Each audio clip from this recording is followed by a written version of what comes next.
la police est venue, ils nous ont dispersés. Et ils nous ont forcés à venir à la Bourse du Travail pour faire la marche. Ce qu'on n'a pas compris, parce que normalement, nous, on a étudié le trajet. Les trajets qui sont interdits par la loi du Mali, on les a étudiés et notre trajet ne faisait pas partie de ça. Et nous, à notre entendement, c'est juste une information qu'on dépose et c'est tout. Et on nous encadre, on fait la marche. On n'est pas sorti pour faire de la casse, on n'est pas sorti pour faire des dégâts. Nous sommes des parents qui en ont marre. Nous en avons marre que nos enfants restent à la maison.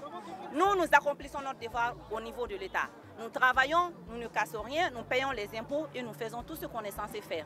Donc nous demandons à ce que nos enfants retournent à l'école. On ne veut pas savoir le comment du pourquoi, ce n'est pas notre problème.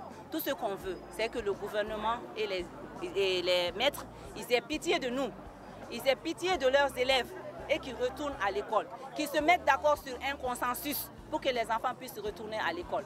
Les maîtres ont d'autres moyens de faire pression qui n'est pas de saboter l'année.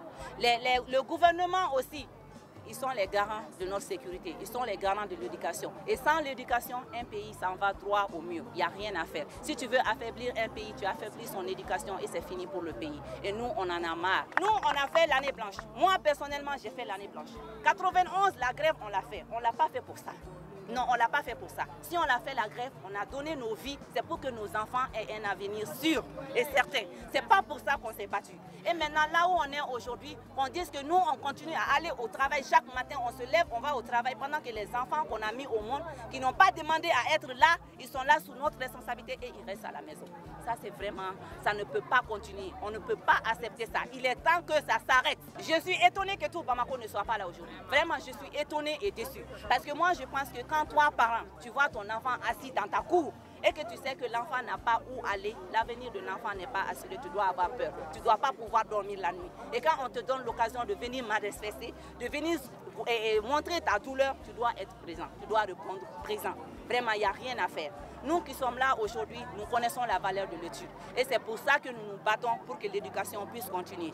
Si nous continuons comme ça, nos pays, les autres pays qui sont là, avant, le Mali était la référence en ce qui concerne l'éducation. Nos professeurs, nos maîtres allaient dans les autres écoles, allaient dans les autres pays africains pour enseigner. Et nous qui sommes là maintenant, nous sommes obligés de payer pour que nos enfants aillent à l'extérieur pour étudier. Et tout le monde n'a pas ce moyen-là. Donc, je ne comprends pas. Soit on est dans un état, soit on n'est pas dans un état, qu'on nous dise ça.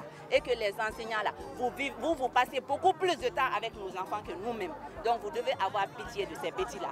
Mettez-vous d'accord sur quelque chose.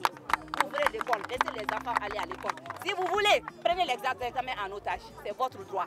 Mais laissez l'année être sauvée. De grâce, ce n'est pas cette petite année-là qui va sauver votre vie. Sauvez nos enfants, on vous en prie.